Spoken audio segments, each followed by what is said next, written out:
भर्गो देवस्य धीमहि धियो यो नः प्रचोदयात्। ॐ भूर्भुवः स्वः तत्सवितुर्वरेण्यं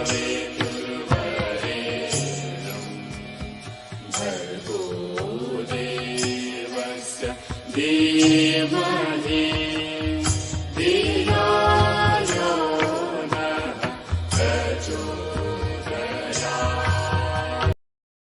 વડોદરા ઉપઝોન છે. હું વિનંતી કરીશ આદરણીય ડોક્ટર દિવ્ય પ્રભાબેનને કે તેઓ આગળનું સંચાલન સંભાળે, નવા વિષય સાથે આપણને એ વક્તાનો પરિચય આપશે. આદરણીય ડોક્ટર દિવ્યાબેન. થેન્ક યુ બેન, ખૂબ ખૂબ મંગલ કામનાઓ. તમે સ્વસ્થ હશો. તમે પણ શક્તિપીઠની ખૂબ સરસ સેવા કરીને એક દેવ કાર્ય કરી રહ્યા છો, એનો અમને ખૂબ આનંદ છે. અને આજના આપણા વક્તા છે સુવર્ણાબેન. સુવર્ણાબેનને તો તમે કદાચ ઓળખતા જ હશો. એમનો પરિચય આપવા માટે તો કદાચ હું ટૂંકી પડું. એટલી પવિત્ર આત્મા, પુનીત આત્મા, અને ગુરુ કાર્ય કરવા માટે શબરીના જેમ દોડતા જ હોય. ક્યારે તમે કોઈ પણ કાર્ય માટે એમને ચીંધો, કામ સોંપો, ત્યારે ના ન પાડે. કાર્ય પૂરું કરાવીને જ આવે. અને વારંવાર વિશેષ પરદેશની શક્તિપીઠોમાં એમણે વારંવાર સમયદાન આપી અને માતાજી ગુરુદેવ અને ગાયત્રી માતાનું સામીપ્ય એમણે પ્રાપ્ત કર્યું છે. અને એમની પાસે ખૂબ બધા એવા સામીપ્યના ગુરુદેવ માતાજીના ચમત્કારોના, ગુરુદેવ માતાજીના જે અખંડ દીપકમાં જેમ વિક્રમાદિત્યનો જે ચિરાગ હતો, એમ એ બધા ચિરાગની જ્યોતિમાંથી એમને ખૂબ ખૂબ ખૂબ ખૂબ ખૂબ અનુભવો છે. એવા ખૂબ જ ગુરુદેવના કાર્યના અને ગુરુદેવની ખૂબ જ લાડલી દીકરી સુવર્ણાબેનને હું તો શું પરિચય આપી શકું. કાર્યનિષ્ઠ, એક શ્રેષ્ઠ સાધક દીકરીનો ભાવ એની અંદર, ગુરુ પ્રત્યે સમર્પણનો ભાવ, અને એવા શ્રેષ્ઠ વક્તા તરીકે હું આપણે બેનને પ્રાર્થના કરીશ કે સુવર્ણાબેન, આપ પોતાના કાર્ય માટે જે વિષય ખૂબ સરસ આપ્યો છે, અને તમારી જે ઈચ્છા હતી કે મારે તો ગુરુદેવ માટે એમના 24 પુરુષ શરણની વાત કરવી જ છે, તો ગુરુદેવે પહેલા જ સાંભળી લીધી. અને આજે આપણને સંદેશ પણ એ જ મળ્યો. અરે જીવનને શું કરશો, આપણા લક્ષ્યો તરફ લઈ જવાના છે. બો ઓર કાંટો, વાવો અને લણો, વાવો અને લણો. અને આપણને ઓળખાણ આપી એવી અખિલ વિશ્વ બ્રહ્માંડ એ મારું ખેતર છે. એટલે જે ધરતી માતા છે, આખું વિરાટ બ્રહ્મથી ચાલતી ધરતી, એ બ્રહ્માંડની ચેતનાને જ્યાં જ્યાં મોકલે છે, ત્યાં ત્યાં આપણે શું શું કામ કરી શકીશું. કામ તો એમણે કરી જ લીધા છે, પરંતુ આપણે એના માત્ર અને માત્ર નિમિત્ત બનીને એમના પુણ્ય કાર્યનો પૂરા કરવાનો આપણો ભાવ એ હંમેશા હંમેશા જીવંત રહે. હંમેશા આપણી પાત્રતા નિયમિત અને નિરંતર વિકસિત થતી રહે. અને હર કસોટીમાં આપણે એક સાચા શિષ્ય બનીને એમના કાર્યોને પૂરા કરી શકીએ એવા ભાવ સાથે સુવર્ણાબેનને પ્રાર્થના કરીશ કે સુવર્ણાબેન અમારે ત્યાં વડોદરાની અંદર 6 મહિના ત્યાં આગળ સેવાઓ આપે, અને 6 મહિના વડોદરામાં જ્યારે રહે ત્યારે બહુ જ સરસ રીતે એમના ગર્ભ સંસ્કારોની લિસ્ટ આવતી હોય, બહેનો સાથે અમારી રૂબરૂ મુલાકાત થતી હોય, અને ખૂબ જ કાર્યનિષ્ઠા એવા મારા ખૂબ જ લાડલા બેનને હું પ્રાર્થના કરીશ. સુવર્ણાબેન, આપ પોતાનું માઇક અનમ્યુટ કરી અને આજના સેશન માટે આપનું સ્વાગત કરું છું. અને એક વિશેષ વાત કહેવાની રહી ગઈ કે જ્યારે વિદેશ ગમન કરવા માટે શક્તિપીઠોનું લિસ્ટ માટે કોને મોકલવા, તો સૌથી પહેલા દીદીના મોઢામાંથી એક જ શબ્દ નીકળે, અરે वो सुवर्णा को बोल दो ना और वो कभी मना नहीं करेगी. તો જે દીદીના મોઢામાં જેમનું આટલું સરસ સન્માનિત નામ હોય, એવી બેનનો હું કેવી રીતના પરિચય આપી શકું. તો બેન પણ પોતે નહીં આપશે પોતાનો પરિચય. એવા સૌમ્ય છે કે કામ કરવાનું છે ગુરુદેવનું, એમાં પરિચય છે નો આપણું કામ જ બોલશે. તો હું બેનને પ્રાર્થના કરીશ કે તમે જોડાઈ ગયા છો તો આજના ક્લાસ માટે આપ માઇક અનમ્યુટ કરો અને આજનું સેશન આપ શરૂ કરો. સુવર્ણાબેન. જય ગુરુદેવ. પ્રણામ બધાને. સુવર્ણાબેન જોડાઈ ગયા છો? જોડાયા છે? હા, હા જોડાય. હા, સરસ, થેન્ક યુ. જોડાઈ ગયા છો, ફાઇન. જય ગુરુદેવ. આ બાજુ થોડા આવાજ ખસી જાઓ. સરસ સરસ. જય ગુરુદેવ બેન, જય સ્વાગત ગુરુદેવ. છે. જય ગુરુદેવ. પ્રણામ આદરણીય સંગીતાબેન, રમેશભાઈ જોશી અને ટીમના જે પ્રોજેક્ટમાં કામ કરી રહ્યા બધા જ મારા વડીલો જે આવું સરસ કાર્ય કરી રહ્યા એને મારા કોટી કોટી વંદન. જે બહેનો જોડાઈ છે એમને પણ વંદન. અને અમારા ડોક્ટર દિવ્યાબેન, એમને મારા માટે બહુ જ વધારે પડતું બોલી દીધું. હું તો નાની ખિસકોલી છું, નાનું નાનું કામ કરું છું અને ગુરુદેવ ને નિકટ જવા પ્રયત્ન કરીએ છીએ કે એમની સેવા અને સહયોગ મળે, બસ એમનું કાર્ય મળ્યા કરે જીવનભર.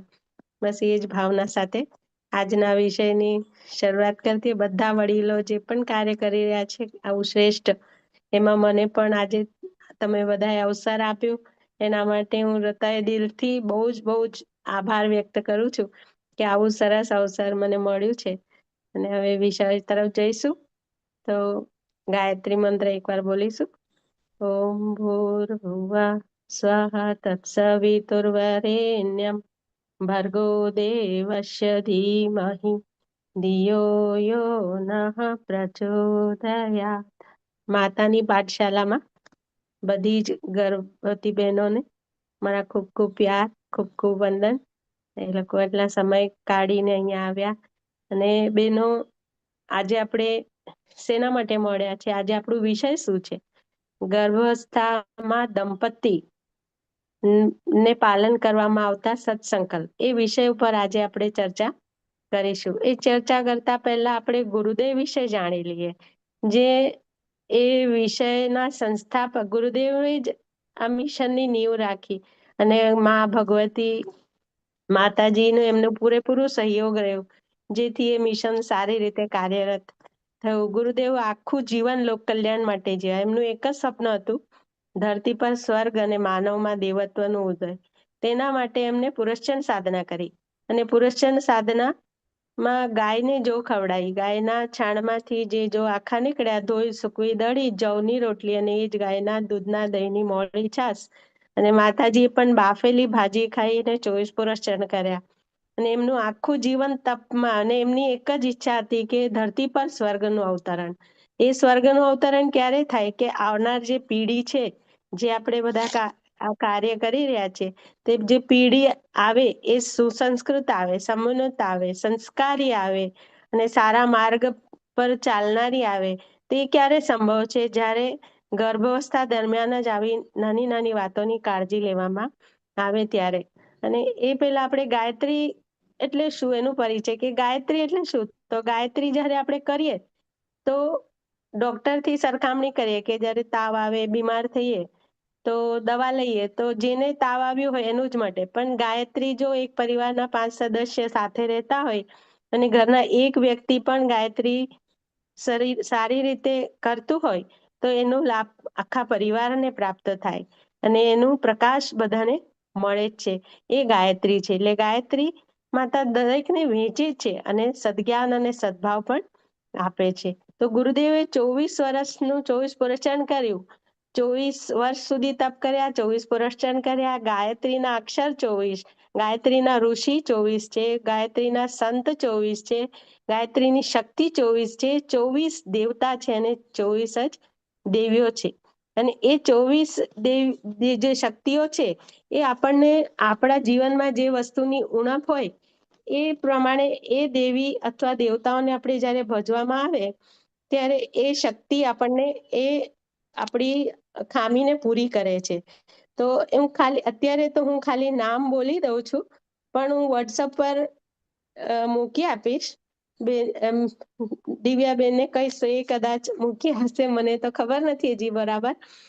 એટલે એ મૂકી આપશે, એટલે તમે જોજો કે કઈ શક્તિ કેવી રીતે આપણને ઊંચું ઉઠાવવામાં મદદ કરે છે. તો સૌથી પહેલી શક્તિ છે ગણેશજી, પછી નરસિંહજી, વિષ્ણુજી, શિવજી, કૃષ્ણજી, રાધાજી, લક્ષ્મીજી, અગ્નિ દેવતા, ઇન્દ્ર દેવતા, સરસ્વતી માતા, દુર્ગા દેવી, હનુમાનજી, પૃથ્વી માતા, સૂર્યદેવ અને રામદેવ, સીતા માતા, ચંદ્રદેવ, યમ દેવતા,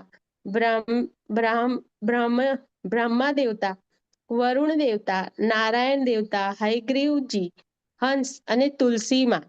આટલા બધા આ 24 દેવ શક્તિઓ છે. અને આ 24 જો ગાયત્રી મંત્ર સાથે કરવામાં આવે તો એ જે આપણને ઉણપ હોય, કોઈ દરેક વ્યક્તિ દરેક વિષયમાં પારંગત નથી હોતું, પણ જે પણ વિષયની ઉણપ હોય એને એની શક્તિ એ આપે છે. એટલે આપણે આ બધી વાત ન કરતા આપણે વિષય તરફ જઈશું હવે, કે ગર્ભાવસ્થા દરમિયાન દંપતીને કયા સત્સંકલ્પનું પાલન કરવું જોઈએ. તો આપણે શરૂઆત એક માલીથી કરીએ છીએ કે માલી શું કરે છે. માલી બગીચામાં અથવા કોઈ જમીન હોય ત્યાં બીજ વાવવું હોય તો સૌથી પહેલા એ જમીન બંજર હોય તો એની ખોદ કરે, એને ખોદે, નિંદાઈ કરે, ગુડાઈ કરે, સિંચાઈ કરે અને ઉપજાઉ બનાવે, અને પછી એમાં બીજ રોપે છે. અને બીજ જ્યારે અંકુર બને ત્યારે એક કુશલ માળી હોય તે એ બીજને પછી સમય પર ખાતર પાણી નાખે ત્યારે એ પુષ્પિત ને પલ્લવિત થાય ને એમાંથી આપણને ફૂલ ફળ આદિ પ્રાપ્ત થાય. એવી રીતના એટલે માલીની જે કાર્યશૈલી છે એ જ એક દંપતીની છે. એ દંપતીનું પણ દાયિત્વ એવું નથી કે ગર્ભમાંથી બહાર બાળક આવી જાય અને પછી એનું દાયિત્વ પૂરું થાય, પણ એનું દાયિત્વ માને જ્યારથી ખબર પડે કે એ ગર્ભવતી છે ત્યારથી જ એનું દાયિત્વ પૂરું થાય છે. તો એ દાયિત્વને નિયમિત રૂપે પાલન કરીએ તો જ એક શ્રેષ્ઠ સંતાનને જન્મ આપી શકીએ છીએ. તો એ વિષય પર આગળ વાત કરતા ગુરુદેવે નાની નાની ટિપ્સ બહુ બધી આપી છે, અને એ ટિપ્સને પાલન કરીએ ને તો આપણે આગળ વધુ કશું કરવાની જરૂર નથી ને એક શ્રેષ્ઠ ધ્રુવ જેવા બાળકને આપણે જન્મ આપી શકીએ છીએ. તો ગુરુદેવ બતાવ્યું છે આત્મબોધ તત્વબોધની સાધના. તો દરેક વ્યક્તિને સવારે ઉઠી અને આત્મબોધ અને તત્વબોધની સાધના કરવી જોઈએ. સવારે ઉઠીએ તો જન્મ અને રાત્રે સુએ તો મૃત્યુ. જીવન કેટલું જીવવું જોઈએ? સવારથી સાંજ પૂરતું. પણ આપણે બધા કેવા વીતી ગયેલું વાગડીએ અને આવનાર કાલની ચિંતા કરીએ. વાસી વિચાર અને વાસી ખોરાક શું કરે? મગજ બગાડે ને શરીર. એટલે વાસીથી દૂર રહેવું અને હંમેશા વર્તમાનમાં રહેવું અને જીવનને ઊંચું ઉઠાવવું. વીતી ગયેલું ક્યારે યાદ કરવાનું નહીં, કારણ કે ડોરી કોના હાથમાં છે? પરમાત્માના હાથમાં. પરમાત્માની ઈચ્છા વગર કોઈ કાર્ય થતું નથી. એટલે ઉઠતાની સાથે પહેલું ધન્યવાદ પરમાત્માને આપવાનું કે તમારી કૃપાથી આજે મને જન્મ પ્રાપ્ત થયું છે અને તમે આખો દિવસ મારી સાથે રહેજો, જેથી તમે જે ભગવાનને માનતા હોય એને પ્રાર્થના કરવાની કે તમે મારી સાથે રહેજો, જેથી મારા હાથે કોઈ ખોટું કાર્ય થાય નહીં. અને રાત્રે સૂતા પહેલા પણ પરમાત્માને વંદન કરી અને જે પણ દિવસ દરમિયાન કામ કર્યું હોય એ યાદ કરવાનું, ડાયરી લખવાની. ડાયરી લખીએ એનાથી શું થાય કે આપણને ખબર પડે કે આપણે ક્યાં ક્યાં ચૂક કરી રહ્યા છે, અને યાદ કરી અને વિચારવાનું કે મેં કયા કયા કામ કર્યા, કયા કાર્ય એવા કર્યા જેનાથી મારા ગર્ભસ્થ શિશુને તકલીફ થઈ હોય, એટલે એને સારું લાગ્યું હોય, એનું જીવન ઊંચું ઉઠતું હોય એવા કયા કયા કાર્ય યાદ કરવાનું. અને પછી રાત્રે ભગવાન પરમાત્મા તમે જે પરમાત્માને માનતા હોય એમને યાદ કરી વંદન કરી અને એમને કહેવાનું કે તમારા ખોળામાં હું હવે મારા બાળક સાથે વિશ્રામ કરી રહી છું. તમે મને શક્તિ આપજો, જેથી હું સવારે ફરી વધારે શક્તિ અને બળ સાથે ઊભી થાઉં અને મારા હાથે કોઈ ખોટું કાર્ય થાય નહીં એવું મને શક્તિ અને સંબળ આપજો. તેની સાથે સાથે ગુરુદેવે 3 હજી સૂત્ર બતાવ્યા છે: ઉપાસના, સાધના અને આરાધના. તો ઉપાસના કરવાની, આપણે જે ભગવાનને માનતા હોય એમને સાથે બેસવાનું. ઉપવાસ માનીએ છીએ ને કે આપણે ઉપવાસ કરીએ, તો ઉપવાસ કરીએ તો જમવાનું જમતા નથી. તો ઉપવાસ કરી અને આપણા જીવનને સવારે ઉઠીએ એટલે ઉપવાસ કરવાનો. ઉપવાસના, સાધના અને આરાધના. ઉપાસના કરી આપણા જીવનને શ્રેષ્ઠ બનાવવાનું, વાસી વિચાર નહીં રાખવાના. અને આપણે ઉપવાસમાં શું કરીએ તો ખાવાનું નથી ખાતા અને ફલાર ખાઈએ, પણ ગુરુદેવ કે સાચો ઉપવાસ શું? કોઈને દુઃખ લાગે એવું બોલવાનું નહીં, કોઈને હાનિ થયું એવું કરવાનું નહીં. સાધનાના માધ્યમથી પોતાના દોષ દુર્ગુણ કાઢવા. આપણે જીવનમાં સફળ થવું હોય તો દૃષ્ટિ પોતાના તરફ રાખવાની, સાધના પોતાની કરવાની. એટલે પોતાના દોષ દુર્ગુણ રોજે જોવાના કે મારી અંદર કઈ કઈ બુરાઈ છે. અને જીવનમાં જો વધારે સફળ થવું હોય તો સવારે ઉઠીને કોરા કાગળ ઉપર પોતાના 10 દુર્ગુણ લખી લેવા અને વિચારવાનું કે મારી અંદર કઈ કઈ બુરાઈ છે. અને આપણી સાથે જે રહેતા હોય એના સદગુણ જોવાના. પણ આપણે બધા કેવા કે બીજાના દુર્ગુણમાં પડ્યા હોય, પણ જીવનમાં આગળ વધવું હોય તો હંમેશા પોતાના દુર્ગુણ તરફ દૃષ્ટિ રાખીશું અને પોતાના કર્તવ્ય સાથે જીવીશું કે મારી આ સંસાર, આ પરિવાર, આ રાષ્ટ્ર, સમાજ એના પ્રત્યે મારી શું ફરજ છે અને હું એને શું આપી રહી છું. તો બસ એટલું ધ્યાન રાખીને આપણે જીવન જીવશું. સાધનાના માધ્યમથી જીવનને ઉઠાડીશું. અને આરાધના એટલે લોકકલ્યાણનું કાર્ય. સાચું લોક કલ્યાણ શું? કોઈ ભૂખ્યું એને ભોજન કરાવો, કોઈ દુઃખી હોય એનું દુઃખ દૂર કરવું. એટલે આરાધના ની ભાવનાથી જીવન. અને સૌથી પહેલી આરાધના તો ઘરથી ચાલુ થાય. દરેક દંપતીનું કર્તવ્ય છે.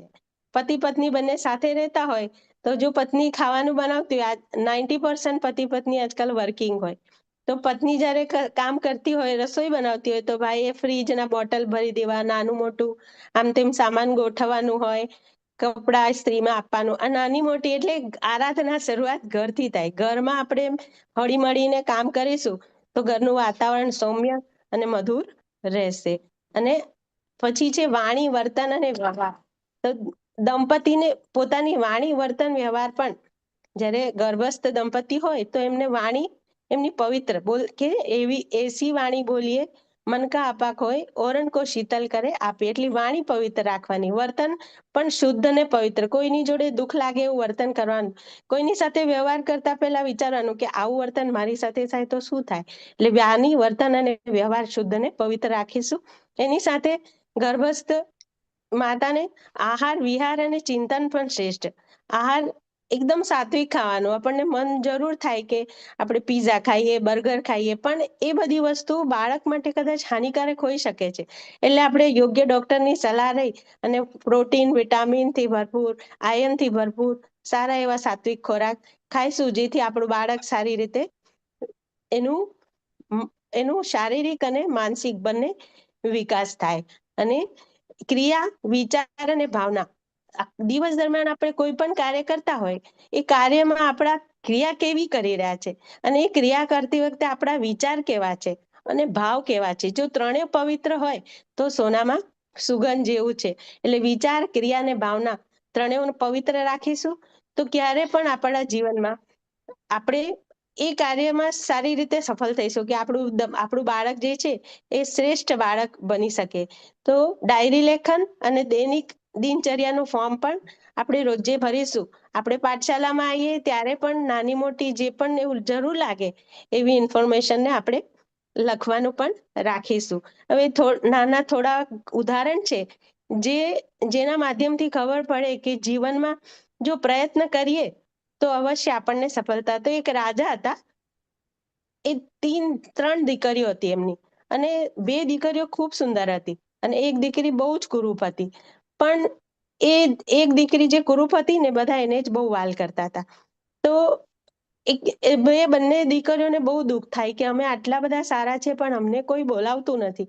પણ જ્યારે એને એના પિતાની સાથે વાત કરી ત્યારે પિતાએ સમજાયું કે તારી અંદર પણ સેવા ભાવ આવશે, લોકકલ્યાણનો ભાવ આવશે, બધાને પ્રેમ આપવાનો ભાવ આવશે તો તને પણ બધા પ્યાર કરશે. એટલે આપણે પણ આપણા શિશુને જો પ્રેમ આપીશું તો એને પ્રેમથી એને વ્યવહાર કરીશું તો અવશ્ય આપણું શ્રેષ્ઠ બાળક બનશે. નેપોલિયન બોનાપાર્ટ જે હતા, એ જ્યારે જન્મ થવાનું હતું ત્યારે બધે લડાઈ ઝઘડા અને હાહાકાર મચેલું હતું.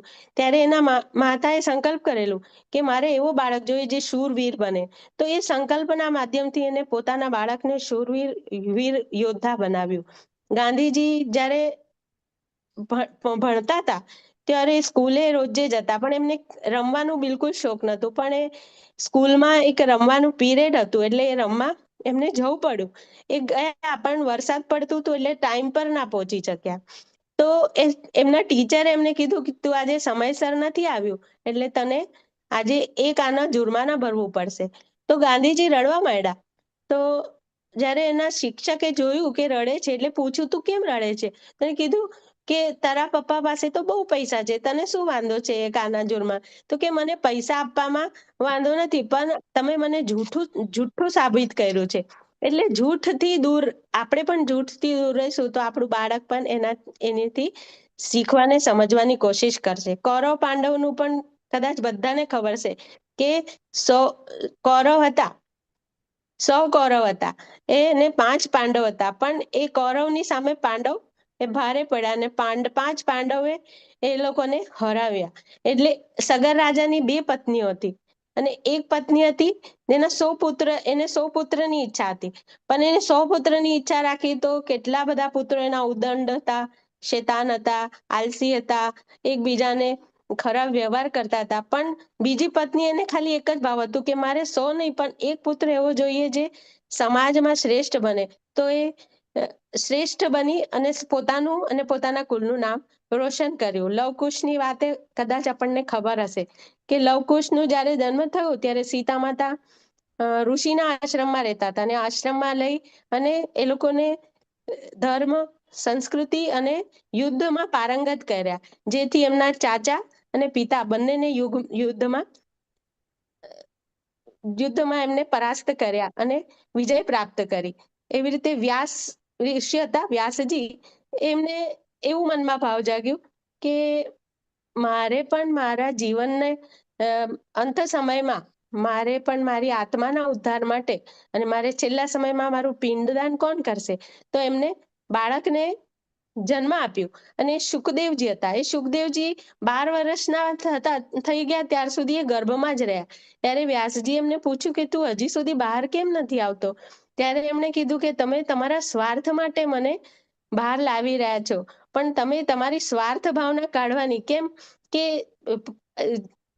જો પશુ પક્ષી હોય છે, કૂતરું હોય કે બિલાડી હોય કે બીજા બધા જાનવર હોય, એ લોકો ક્યારે પોતાનું બાળક પોતાના સ્વાર્થ માટે લાવતા નથી. તો તમે કેમ આ સ્વાર્થ ભાવ? એટલે સ્વાર્થ ભાવ ક્યારે પણ ના હોવો જોઈએ. નિસ્વાર્થ ભાવ, માત્ર આપણી ફરજ, મારું કર્તવ્ય છે કે સમાજને એક શ્રેષ્ઠ બાળક આપું.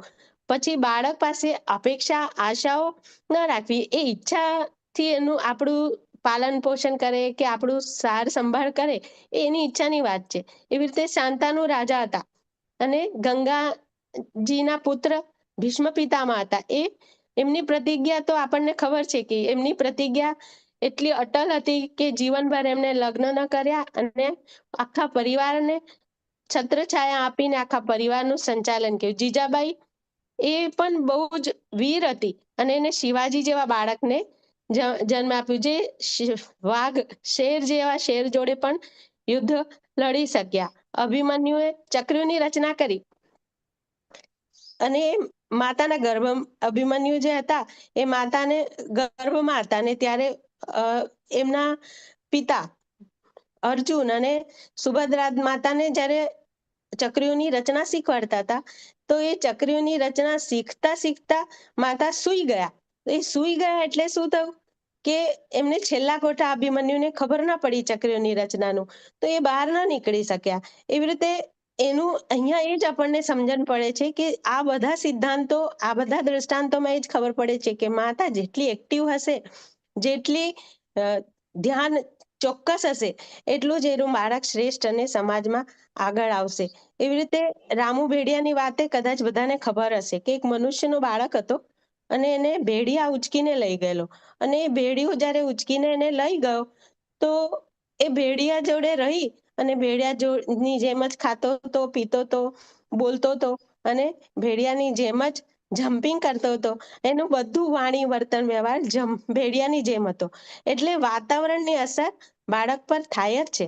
એટલે આ સાબિત થાય છે કે જ્યારે બાળકનું 99% ઘડતર માના ગર્ભમાં જ થાય છે. એટલે દરેક માતાનું કર્તવ્ય છે કે પોતાના બાળકને ગર્ભમાં જ એવું વાતાવરણ આપે કે જેથી એનું બાળક સમાજમાં શ્રેષ્ઠ વ્યક્તિ તરીકે સાબિત થાય. જેવી રીતે કુંભાર હોય તે ગીલી માટીને આકાર આપી શકે છે, તો તમારું બાળક જ્યારે ગર્ભમાં હોય, આપણું બાળક જ્યારે ગર્ભમાં હોય, એ ગર્ભમાં રહી અને બધું શીખી શકે છે. તમને જો ઈચ્છા હોય કે એને પેન્ટિંગ શીખવાડીએ, એને નૃત્ય શીખવાડીએ, એને સારું બોલતા શીખવાડીએ, સારું વાક પ્રતિભામાં આગળ આવે, અથવા કોઈ ભાષા શીખવાડી હોય, ઇંગ્લિશ, મલયાલમ જે ભાષા તમને એવું લાગતું હોય કે મારા બાળકને આવડવી જોઈએ તે તમે શીખવાડી શકો છો.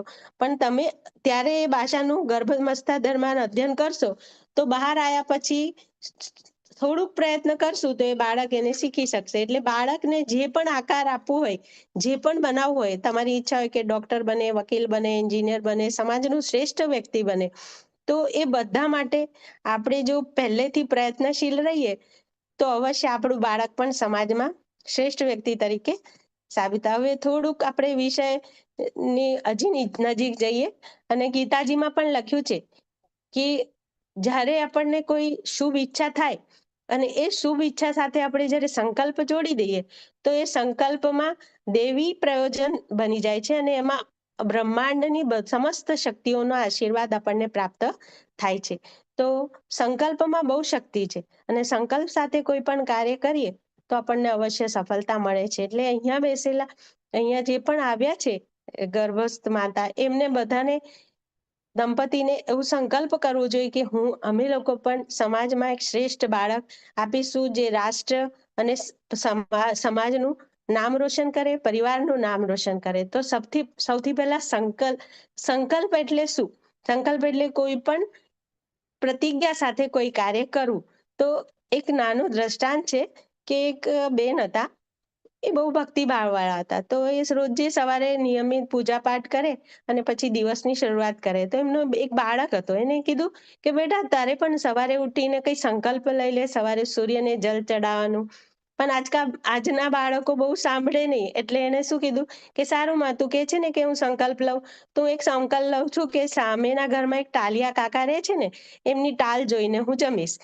તો એની મમ્મીને એમ થાય છે કે ચલો સંકલ્પ તો લઈ રહ્યો છે, એટલે પછી એ સંકલ્પને સ્વીકાર કરી લે છે. અને પછી સામેના ટાલિયા કાકા એને જ્યારે દેખાય ત્યારે જમે. એવી રીતે 8-10 દિવસ સુધી નિત્યક્રમ આવું ચાલ્યું. પણ એક દિવસ અચાનક શું થયું, કાકાને કંઈક કામ આવ્યું ને એ બહાર જતા રહ્યા. એ ઉઠ્યો અને એને જોયું કે કાકા દેખાતા નથી. પછી સામેવાળા આંટી કાકીને પૂછવા ગયો તો એમણે કીધું કે એ ખેતર પર ગયા છે. તો એ લોકો જલ્દી જલ્દી તૈયાર થઈ અને ખેતર ઉપર ગયા. અને ખેતર ઉપર ગયા તો કાકા કશું ખોદી રહ્યા હતા. તો જે બે બાળકો હતા એટલે એક બોલ્યો કે જો મળી ગયું. એટલે પેલા કાકા જયારે ખેત ખોદતા હતા ત્યારે એમને 3 ચરુ મળેલા. પેલા જૂના જમાનામાં બહુ ધનના ગળેલા ચરુ જેવા મળતા હતા, તો એ મળ્યા. એટલે કાકાને એવું લાગ્યું કે આ બાળકોને ખબર પડી ગઈ કે મને ચરુ મળ્યું છે. એટલે કાકા કે બોલશો નહીં, હું તમને આમાંથી ભાગ આપીશ, તમે બૂમો ના પાડશો. એટલે પછી એ બાળકો ઘરે આવ્યા અને માતા પિતાને માને કહેવા માંડ્યો કે માં, તે આટલું સંકલ્પ લેવાનું કીધું તો મને આટલું બધું પ્રાપ્ત થયું. ત્યારે માએ સમજાયું કે તું આટલું તુચ્છ સંકલ્પ લે છે તો તને આ પ્રાપ્ત થાય છે. તો તું રોજે ભગવાન સૂર્યને વર્ઘ ચડાવે, નિયમિત સૂર્ય સામે ગાયત્રી મંત્ર કરે તો તારી પ્રતિભા કેટલી વિકસિત થાય. એટલે કહેવાનું તાત્પર્ય એવું છે, સંકલ્પથી જ જીવનમાં સિદ્ધિ મળે, સંકલ્પથી જ વ્યક્તિ આગળ વધી શકે છે. તો ગર્ભાવસ્થા દરમિયાન જ્યારે ગર્ભવતી મહિલાને ખબર પડે કે એ ગર્ભમાં છે તો સૌથી પહેલા તો એને સકારાત્મક હોવું જોઈએ. પણ આજકાલ કેવું, આ દોડા ભાગના યુગમાં સકારાત્મકતા હોતી જ નથી. જેમ ખબર પડે એમ કે અરે હવે હું કેવી રીતે બધું હેન્ડલ કરીશ, આ આવી જશે, પછી મારે કેવી રીતે જોબ કરીશ. એટલે આપણે નેગેટિવિટી આપવાનું ચાલુ કરીએ. પણ આપણે વિચારવાનું કે આપણે પરમાત્માના કૃપાથી આપણા ગર્ભમાં બાળક છે તો એને સારું વાતાવરણ આપી અને તણાવનું પ્રબંધન કરવાનું, તણાવથી દૂર રહેવાનું. કોઈ પણ જાતનું તણાવ કર્યા વગર સાત્વિક આહાર લેવું અને યોગ્ય ડોક્ટરની મુલાકાત લેવું, જેથી જે મહિના પ્રમાણે 3 મહિના 5 મહિના પ્રમાણે જે વજનનું ચાર્ટ હોય એ પ્રમાણે આપણું વજન વધવું જોઈએ. પછી જીવનશૈલીમાં કેવું છે કે દંપતી જે હોય છે, પતિ પત્ની શરાબ, ધૂમ્રપાન અને એનાથી દૂર રહેવાનું જોઈએ. કોઈ પણ વ્યસન કરવું જોઈએ નહીં. પર્યાપ્ત નીંદ લેવી, સૂક્ષ્મ વ્યાયામ કરવું અને શિશુ જોડે વાત કરવી જોઈએ. શિશુના ના પેટ, આપણે જે ગર્ભસ્થ શિશુ હોય એના આપણા પેટ ઉપર હાથ ફેરવી એની જોડે વાત કરવાની, એને પ્રેમ આપવાનું, એને ઉણપ આપવાનું, એની ભાવનાત્મક શક્તિનો વિકાસ કરવું. અલ્ફા મ્યુઝિક સાંભળવા, એ અલ્ફા મ્યુઝિક સાંભળવાથી શું થાય, એનું માનસિક વિકાસ થાય છે. અને પતિ પત્નીનું શું ફરજ છે, તો એકબીજા જે હોય એની વાત સાંભળવી જોઈએ. પતિને પત્નીની સાંભળવી જોઈએ ને પત્નીને પતિની સાંભળવી જોઈએ. એવું ના હોવું જોઈએ કે એક પૂર્વમાં જાય ને એક પશ્ચિમમાં. પછી ખુલ્લા સંવાદ, બંને જણે મોટું કર્તવ્ય છે કે ખુલીને વાત કરવી, કોઈ પણ વસ્તુ છુપાવવી નહીં, અને એકબીજાની સાથે સમજીને વ્યવહાર કરે, વાણી વર્તન વ્યવહાર એ સરસ કરે, અને બીજા માટે મોજૂદ હોય. એટલે જ્યારે પણ જરૂર પડે, કોઈ પણ પરિસ્થિતિ હોય ને એકબીજાની જરૂર પડે ત્યારે એકબીજા માટે મોજૂદ હોય. એટલે ખાલી કહીએ કે હું તારી સાથે તું ચિંતા ન કર, પણ જ્યારે સાચી જરૂર પડે ત્યારે હોય જ નહીં, એવું ના હોવું જોઈએ. એટલે એકબીજા માટે મોજૂદ હોય. એની સાથે સાથે નાના નાના સત્સંકલ્પ પણ આપણા જીવનમાં ગર્ભસ્થ દરમિયાન હોવા જોઈએ. પહેલું સંકલ્પ છે કે એક સારી આદત લેવી અને ખરાબ આદત છોડવી. તે દંપતી જે છે એને સારી આદત કઈ અને ખરાબ આદત કઈ એ આપણને ખબર હોવી જોઈએ. તો એક સારી આદત આપણા જીવનમાં લેવી જોઈએ કે સાચું બોલવું, નિયમિત વ્યાયામ કરવું. એક ખરાબ આદત શું? તો આલસ કરવી, નિંદા કુથલી કરવી, કોઈના માટે ખરાબ વિચાર કરવા. તો એ પણ એક આપણા ગર્ભસ્થ બાળક માટે એક ઉપહાર સમાન છે. તો પહેલું સંકલ્પ એ જ લેવાનું કે હું અમારા આપણે જે પણ બધા આવ્યા છે એ પણ આજે જો નક્કી કરી અને એક ખરાબ આદત છોડશે અને એક સારી આદત લેશે તો આપણું આ બોલેલું સફળ થશે. બીજું છે સ્વસ્થ શરીર. બીજું કે જે ગર્ભસ્થ છે એને પોતાના શરીરને સ્વસ્થ રાખવું જોઈએ. સ્વસ્થ શરીર રાખવા માટે શું કરવાનું? તો જીવનમાં નિયમિતતા અને નિરંતરતા હોવી જોઈએ. કોઈ દિવસ 8 વાગે ઉઠી રહ્યા છે, કોઈ દિવસ 6 વાગે ઉઠી રહ્યા છે, કોઈ દિવસે 12 વાગે સુધી સુઈ જ રહ્યા છે કે આજે કઈ કામ નથી. જીવનમાં નિયમિતતા હોય છે. એના માટે યોગ, પ્રાણાયામ, પ્રત્યાહાર અને ધ્યાન, આખા ધારણા અને સમાધિ તો કદાચ ન કરે, પણ એ 4 વસ્તુ તો હોવી જ જોઈએ. કે યોગ એટલે હળવો કસરત કરે, પ્રાણાયામ કરે, અને આહાર ઉપર ખાસ ધ્યાન રાખે કે એવું આહાર લે જે બાળક માટે અને એમના માટે બંને માટે યોગ્ય છે. અને પછી હલકું સૂર્ય ભગવાનની સામે બેસીને 10 મિનિટ 15 મિનિટનું મેડિટેશન અથવા ધ્યાન કરે. પછી છે રિશ્તો એટલે સંબંધોમાં મધુરતા હોવી જોઈએ. આપણા જે પણ સંબંધ છે પરિવારમાં હોય તો સાસુ સસરા, માતા પિતા, નણંદ જે પણ રહેતા હોય, આપણા પિયરના સંબંધ હોય તો ભાઈ ભાભી, મમ્મી પપ્પા, એ બધા જોડે સંબંધ જેટલા બને એટલા મધુર બનાવવાનો પ્રયત્ન કરે. તો સંબંધ મધુર કેવી રીતે બને?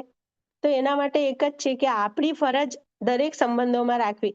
આપણે બધા અધિકારમાં પડ્યા હોય કે મારું અધિકાર, મેં એના માટે આટલું કર્યું, એને મારા માટે શું કર્યું, અને એમ આ કરતા કરતા ધીરે ધીરે આપણા સંબંધો બગાડે. અને સંબંધમાં મધુરતા હોય ને તો આપણી અંદર પણ આપણો મસ્તિષ્ક પણ શાંત રહે, અને આપણે જેટલા શાંત અને પ્રફુલ્લ રહેશું એટલું જ આપણું બાળક પણ પ્રફુલ્લ ને શાંત રહેશે. પછી છે લક્ષ્ય તય કરવું. જેવી રીતે અર્જુનને ખબર હતી કે મારે તીરંદાજ સરસ થવું છે, તો એને માછલીની આંખ જ દેખાતી હતી. એવી રીતે આપણે પણ આપણું લક્ષ્ય તય કરી દેવું જોઈએ કે મારે માત્ર ને માત્ર એક શ્રેષ્ઠ બાળકને જન્મ આપવો છે. અને એ શ્રેષ્ઠ બાળકને જન્મ આપવા માટે મારું એક જ લક્ષ્ય છે કે હું મારા દિનચર્યામાં નકારાત્મકતા, આલસ, ઈર્ષ્યા, રાગ, દ્વેષ નું ક્યારે સમાવેશ થવા દઈશ નહીં. એટલે જ્યારે પણ પાઠશાલામાં આવીએ અને આપણે જે પણ શીખવીએ તે આપણી ડાયરી મેન્ટેન કરી એમાં લખવાનું. એટલે ક્યારેક આપણે આખો દિવસ કેટલી જગ્યા જતા હોય, જોબ કરતા હોય તો આપણે ભૂલી જઈએ, પણ ડાયરી મેન્ટેન કરી હોય તો એમાંથી આપણે વાંચીને ફરી એને રિવાઇઝ કરી શકીએ છીએ. પછી છે કે નાના નાના સંકલ્પ લેવા. નાના નાના સંકલ્પ લેવા એટલે સત્ય બોલવું, અહિંસા, પ્રેમ કરવું, એકબીજા માટે ત્યાગ કરવું. આ બધું નાના નાના સંકલ્પ છે. પણ જો આપણે મોટા સંકલ્પ લઈને બેસી જઈએ કે હું રોજે 2 કલાક જપ કરીશ, 1 કલાક ધ્યાન કરીશ, તો એ સંકલ્પ કદાચ આપણે રોજની રૂટીનમાં વ્યસ્ત જીવન, અત્યારે દિનચર્યા બધાની વ્યસ્ત હોય તો એમાં આપણે ન કરી શકીએ. પણ નાના નાના સંકલ્પ લઈએ તો અવશ્ય એમાં આપણને સફળતા મળે. અને જ્યારે નાના નાના સંકલ્પમાં સફળ થઈએ તો આપણને પ્રસન્નતા મળે છે. નિયમિત રહેવું. નિયમિતતા એવું કે રીડિંગ કરીએ રોજે, વધારે સમય ના હોય તો 5 મિનિટ રીડિંગ કરવું, 5 મિનિટ વોકિંગ કરી લેવું, 5-10 મિનિટ કાઢીને ડાયરી લખી લેવાનું. એટલે આપણે નિયમિત રહેવું જોઈએ. આપણે જે પણ કર્મ કરતા હોય એમાં જેટલી નિયમિતતા અને નિરંતરતા હશે એટલો જ આપણને આનંદ આવશે. પછી છે બચતની આદત. તો ગર્ભસ્થ જે માતા હોય એને બચતની આદત રાખવાની. અત્યારની હાલની જિંદગીમાં આપણે જ્યારે બાળક નહોતું ત્યારે આપણે ગમે ત્યાં હરતા ફરતા, કેટલી જગ્યા પૈસા વાપરી આવતા. પણ જ્યારે બાળક આપણા ગર્ભમાં હોય અને બાળકના આવ્યા પછી પૈસાની કયા સમયે કેવી રીતે ક્યાં જરૂર પડશે આપણને ખબર નથી. એટલે એનો મતલબ એ નહીં કે આપણે કંજૂસી કરવી, કંજૂસી નહીં, મિતવ્યયી બનવું. જરૂર હોય ત્યાં અવશ્ય વાપરીશું અને એનો ઉપયોગ કરીશું, પણ જ્યાં જરૂર ના હોય ત્યાં ખોટા પૈસાનું બગાડ કરીશું ને. એટલે બચતની આદત પણ ગર્ભસ્થ માતાને રાખવી પડે. અને સૌને પ્યાર આપીશું. ને ગર્ભસ્થ માતા જો બધાને પ્યાર આપશે તો એના અંદરથી પ્યારમાં અંદરથી એવી રેઝ નીકળે છે કે એને અંદરથી પોઝિટિવિટી મળે. અને એ જે, કારણ કે સંસારનો પણ નિયમ છે કે જે આપો એ જ વધીને મળે. તમે કોઈને પ્યાર આપશો તો પ્યાર વધીને મળશે, કોઈને નફરત આપશો તો નફરત. એટલે સૌને પ્યાર આપીશું અને સૌની જોડે સારી રીતે વાતો અને વ્યવહાર કરીશું. પછી ઈશ્વરના નિર્ણયને સર્વવ્યાપી માનીશું.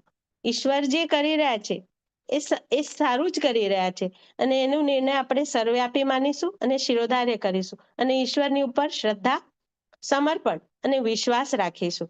આ ગુરુદેવે આપણને એટલા માટે જ આ બધું લખીને ગયા. એ તો કેટલું 3200 પુસ્તક લખીને ગયા અને 3200 પુસ્તકનું નિચોડ આપણે કાઢી અને આવી રીતે સરસ અમારા ટીમ ના બધા છે એ બનાવે છે અને બધું સરસ કરે છે અને માતાની પાઠશાલામાં પ્રસ્તુત કરે છે. તો આ બધું છે કે ઈશ્વરના નિર્ણયને પણ આપણે સર્વવ્યાપી માનીશું. આ ગુરુદેવની યોજના જ છે કે ધરતી પર સ્વર્ગ અને માનવમાં દેવત્વ. તો એના માટે જે પેઢી છે, આવનારી પેઢી જો મજબૂત બનશે તો અવશ્ય ગુરુદેવનું સપનું સાકાર થશે. શરીરને ભગવાનનું મંદિર સમજીશું. જેમ આપણું શરીર છે, અંદર શરીરની અંદર એક બીજું શરીર પલી રહ્યું છે, તો એને મંદિર સમજીશું અને એ મંદિરની અંદર પરમાત્માની દિવ્ય શક્તિ મારા ઘરમાં અવતરિત થવાની. આપણે બધાને કદાચ ખબર જ છે કે હિમાલયમાં સૂક્ષ્મ ઋષિઓ કેટલા વર્ષોથી તપ કરી રહ્યા છે, એને સારો ખોળો શોધી રહ્યા છે કે એને સારું ઘર મળે, સારું પરિવાર મળે ને ત્યાં જન્મ લે. તો જો આપણે ઈશ્વરની મરજી પ્રમાણે શરીરને ભગવાન સમજીને જો વ્યવસ્થિત, નિયમિત અને નિરંતરતાથી જીવન જીવશું તો કદાચ આપણા ઘરે પરમાત્માની શક્તિ અવતરિત થાય. એટલે આપણે વિચાર, વાણી, વર્તન એને શુદ્ધ અને પવિત્ર રાખીશું અને માની પાઠશાલામાં જે પણ મળે એને ડાયરીમાં મેન્ટેન કરી અને શીખીશું અને મનન મંથન ચિંતન કરીશું. મનને કુવિચારો આગળ છે, મનને કુવિચારો અને દુર્ભાવનાઓથી દૂર રાખીશું. એટલે કશે પણ એવી જગ્યા નહીં જઈએ જ્યાં આપણને નેગેટિવ વિચાર આવે, દુર્ભાવના થાય. કારણ કે કશે કેટલી એવી જગ્યા જઈએ અને કોઈ નેગેટિવ બોલી જાય તો એવી જગ્યા આપણે વધારે જઈશું નહીં. ઇન્દ્રિય સંયમ, સમય સંયમ અને અર્થ સંયમ અને વિચાર સંયમનું સતત અભ્યાસ કરીશું. એટલે ઇન્દ્રિયોની સંયમ રાખીશું. એટલે આપણને બહુ બધી ઈચ્છા થાય કે આ ખાઈએ, પેલું ખાઈએ, બર્ગર ખાઈએ, પીઝા ખાઈએ, પણ આપણા બાળક માટે શું હિતાવ છે એ યાદ રાખી અને આપણું ભોજનનું આપણે ચાર્ટ બનાવીશું. એમાં કયા કયા વિટામિન, પ્રોટીન, આયર્નનું સમાવેશ હોય એ રીતે આમ સંપૂર્ણ ભોજન કરીશું. સમજદારી, ઈમાનદારી, જવાબદારી અને બહાદુરી, સમજદારી રાખીશું. આ સમય જે છે આપણું કિંમતી છે, તો એમાં આપણી સમજણ સાથે જો આપણે એક શ્રેષ્ઠ બાળક લાવવા માટે પ્રયત્ન કરીશું, ઈમાનદારી રાખીશું. ઈમાનદારી તો બધાને ખબર જ છે કે જેવું આપણે કરીએ એવું આપણને ફળ મળે. આપણે આમનું વૃક્ષ લગાવીએ તો આમ આપણને ખાવા મળે, પણ આપણે બાવળ વાવીએ તો બાવળ આવે, એને કાંટા મળે. એટલે એવી રીતે આપણે ઈમાનદારી, એવી રીતે દૂધ વાળો પણ છે કે દૂધ વાળો રોજે એ, દૂધ વેચવા જાય અને દૂધમાં બહુ બધું પાણી એડ કરે, પછી જે નદીમાંથી પાણી એડ કરતો હતો એ જ્યારે એના બધા ગ્રાહકો પાસે પૈસા લઈને પાછો ફરે છે તો એ જ નદીના કિનારા ઉપર એની સાયકલ પડી જાય છે અને એના બધા જ પૈસા પાણીમાં પડી જાય છે. એટલે એ છે કે એટલે આપણને આપણું કર્મફળ નિશ્ચિત જ હોય. આપણે સારું કરીએ તો આપણને સારું જ પ્રાપ્ત થવાનું છે. અને જવાબદારી અને બહાદુરી, કોઈ પણ પરિસ્થિતિઓથી ગભરાવીશું નહીં અને આપણા પરમાત્મા પર, આપણા ભગવાન ઉપર, આપણા ઈષ્ટદેવ પર, આપણા ગુરુદેવ ઉપર, આપણા મા ભગવતી ઉપર સંપૂર્ણ વિશ્વાસ રાખીશું તો એમનું સૂક્ષ્મ સંરક્ષણ તો આપણી જોડે જ છે. અને છેલ્લું છે, પરંપરાની તુલનામાં વિવેકને મહત્વ આપીશું. એટલે પરંપરા જે આપણે રૂઢિવાદી, ઘણા બધા લોકો રૂઢિવાદી છે કે આ ગર્ભવતી બેનને આમ નહીં કરવું, આમ કરવું, એવી રીતે નાની નાની કોઈ માન્યતાઓ બનાવી દે છે. જેમ કે એક દ્રષ્ટાંત છે કે એક નવદંપતિ પરણીને આવે છે, અને પરણીને આવે તો જ્યારે એનું સ્વાગત કરવા આવે છે ત્યારે એક બિલાડી ત્યાંથી પસાર થાય. એટલે વહુએ જોયું કે એક બિલાડી પસાર થઈ અને પછી મમ્મીએ મને ઘરમાં અંદર આવવા દીધું. તો જ્યારે બીજી એનો છોકરો પરણવાનો થયો તો ત્યારે એને એના ઘરમાં બિલાડી નથી, તો એ ક્યાંકથી બિલાડી લઈને આવ્યું ને એને પસાર કર્યો. એટલે એવું નહીં, વિવેકનો ઉપયોગ કરીશું કે ક્યાં શું સાચું છે ને શું ખરાબ છે, એવી રીતે ધ્યાન રાખી અને આપણા બાળકનું ઘડતર કરીશું. અને અર્જુનનું પણ આપણને ખબર છે કે એને ચક્રની રચના માના ગર્ભમાં કરી. તો આપણે પણ આપણા ગર્ભમાં જ્યારે પણ આપણે બેઠા હોય, વિચાર કરતા હોય, સૂતા હોય, ત્યારે સારું વાતાવરણ આપીશું, અલ્ફા મ્યુઝિક, સારા મ્યુઝિક સાંભળીશું તો બાળકને સારું વાતાવરણ મળશે અને એનાથી આપણું બાળક અવશ્ય પ્રખર બનશે. એવી રીતના ધ્રુવની વાર્તા કદાચ બધાને ખબર હશે કે ધ્રુવ હતા એ ઉત્તાનપદ રાજાના પુત્ર હતા. અને એ રાજાની બે રાણીઓ હતી. મોટી રાણી હતી તે બહુ જ ખૂબ સુંદર હતી અને એનું ઉત્તમ નામનું એક બાળક હતું, અને બીજું આ ધ્રુવ હતું.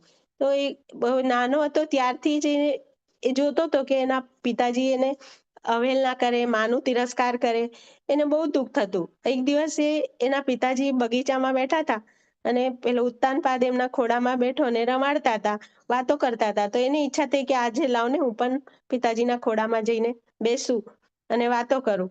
પણ જ્યારે એ જાય છે ત્યારે બાજુમાં સુમતિ રાણી હતી, એ બેસેલી હતી અને એને કીધું કે તારે જો એમના ખોળામાં બેસવું હોય તો તારે મારા કુખથી જન્મ લેવું પડે. આ વાત એને બહુ દુઃખ લાગ્યું અને પછી માં રડતો રડતો જાય છે અને જોરથી ચીસ પાડી પાડીને રડે છે. તો માં એને પૂછે છે, સુમતિ, કે કેમ રડે છે? ત્યારે કહેવામાં આવ્યું, ત્યારે માં કહે છે કે તું શું કામ રડે છે? તારે આ પિતા તો તારા આ જન્મના જ છે, તારે પિતામહની ગોદમાં બેસવું જોઈએ અને તારે પિતામહની ગોદમાં બેસવા માટે તારી પાત્રતાનો વિકાસ કરવો જોઈએ. તો આ વાત બાળકના હૃદયમાં લાગી ગયેલી અને પછી એ 6 વર્ષનો હતો ત્યારે જ બપોરના સમયમાં નીકળી ગયો અને જંગલમાં જઈ અને તપ કર્યું અને તપ કરી એને જે એની અપમાન હતું એને વરદાન બનાવી દીધું. અને તપ કરી અને નારદ મુનિ ત્યાંથી પસાર થયા ત્યારે એમને કીધું કે તું ઓમ નમો ભગવતે વાસુદેવાય નામનું જપ કરજે તો તને પરમાત્માના દર્શન થશે. પછી એક દિવસે એને ખૂબ તપ કરેલું હોય છે, અન્ન વગર, પછી ખાલી ફલ ઉપર, પછી પત્તા ઉપર, જલ ઉપર, એવી રીતે રહી તપ કર્યું. અને પછી તપ કરી અને તપની શક્તિથી પ્રગટ થયા ભગવાન અને એમને આશીર્વાદ આપ્યું અને એને બહુ બધી શક્તિઓ આપી. એટલે કહેવાનું તાત્પર્ય એવું છે કે ધ્રુવ જે છે એ એક માં જે છે ધ્રુવ જેવા બાળકને જન્મ આપી શકે છે. તો શું આપણા આ સમયની બધી બહેનો ધ્રુવ જેવા બાળકને જન્મ ના આપી શકે? આપી શકે. તેના માટે એનું મનોબળ એ માટે તૈયાર હોવો જોઈએ કે ગમે પરિસ્થિતિ આવશે, ગમે એવા ઝંઝાવાત આવે, પણ મારું બાળક કોઈ પણ પરિસ્થિતિમાં ડગશે નહીં. પણ અત્યારનો સમય કેવું છે, દરેક માતા પિતા પોતાને ઓવર પ્રોટેક્ટ કરે છે બાળકોને. ઓવર પ્રોટેક્ટ એટલે એને જે પણ જોઈતું હોય હાથમાં આપે, પણ તમે તમારા બાળકને પપ્પુ ના બનાવી દેશો. બહાર આવ્યા પછી પણ એને પપ્પુ નહીં બનાવી દેવાનું, એને શીખવાડવાનું કે શું સાચું છે અને શું ખોટું છે. અને એને પોતાની જાતે એનું આત્મવિકાસ, પોતાનું ડેવલપમેન્ટ થાય એના માટે એને વાતાવરણ આપવું જોઈએ. ઝડપથી બોલી લીધું.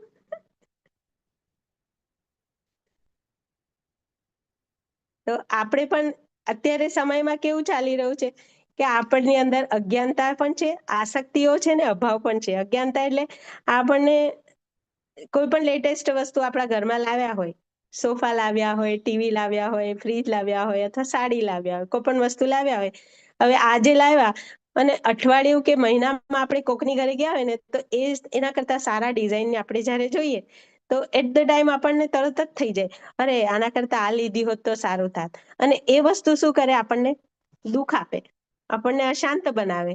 એટલે આપણે અશાંત ન રહેવું જોઈએ. આપણને જે છે, આપણી પાસે જે છે એ પરમાત્માનું આશીર્વાદ છે. અને પરમાત્મા અમને જે આપ્યું છે એ સર્વશ્રેષ્ઠ છે. રોજે સવારે જો જીવનમાં સફળ થવું હોય તો આત્મસંતોષી બનવું. એ આત્મસંતોષી કેવી રીતે બને કે મારું ઘર સર્વશ્રેષ્ઠ છે, મારું આવનાર બાળક સર્વશ્રેષ્ઠ છે, હું જેની સાથે રહું છું મારા દંપતિ, અમે બંને સર્વશ્રેષ્ઠ છીએ, બધું જ શ્રેષ્ઠ છે. તો આપણે ક્યારે પણ અસંતોષ અને અજ્ઞાનતાની લાગણી અનુભવશું નહીં, અને હંમેશા આત્મસંતોષી બનીશું. અને આત્મસંતોષી અને વીર, ધીર, ગંભીર એવા બનીશું તો આપણે પણ વિવેકાનંદ, પછી ધ્રુવ અને લોકમાન્ય તિલક, આપણા પરમ પૂજ્ય ગુરુદેવ, એમના જેવા બાળકોને જન્મ આપીશું, જે પોતાનું તો ઉદ્ધાર કરશે પણ આખા સમાજ અને રાષ્ટ્રને બદલવાનું ચેલેન્જ કરે. તો આપણે સત્સંકલ્પો સાથે રહેશું તો અવશ્ય આપણું જીવન ધન્ય બનશે. એ જ સાથે જય ગુરુદેવ, પ્રણામ.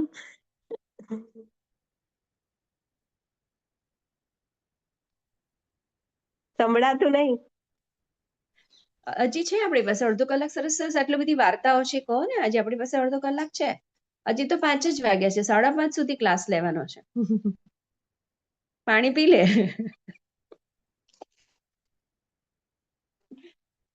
હા, બહુ સરસ, બહુ જ સરસ.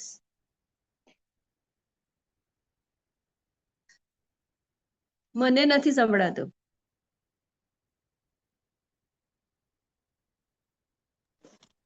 નહીં સંભળાતું? હવે સંભળાયું. બહેનોને થોડા પ્રશ્ન પૂછી જો, બહેનો જવાબ આપશે. હા, ચોક્કસ ચોક્કસ.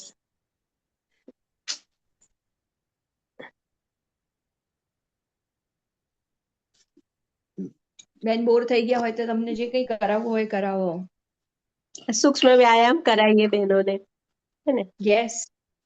તો બધું સાંભળેલું અંદર પચે અને પછી વાગોડે વાગોડે. Yes yes. તો બેનો, બધાને મજા આવી કે નહીં? બેનો પહેલા તો એ પૂછીએ કે સાંભળવામાં ગમ્યું કે નહીં, કે ઊંઘ આવતી હતી? મને તો બહુ, હું તો સરસ સરસ બેન, ખૂબ સરસ. બેન ચેટ બોક્સમાં જવાબ સારું આપો. હતું. સારું છે. હા હા, સરસ ચલો બેનો, સમજાવ્યું. તમે બહુ બધાએ મજા કયા આવી. કયા સંકલ્પ લીધા અને કેવું બાળક લાવવાની ઈચ્છા છે બધાને? એના માટે શું કરી રહ્યા છે? આપણી શું તૈયારી છે એ પણ આપણે જાણીએ ને. તમારી બધાની શું તૈયારી છે? કોઈ એક બોલે એટલે પછી ખબર પડે.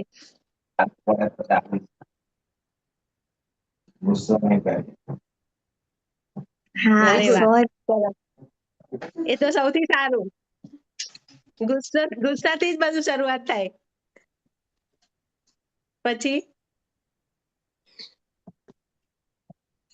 નેગેટિવ વિચાર નહીં કરવાનું, નેગેટિવ નહીં જોવાનું.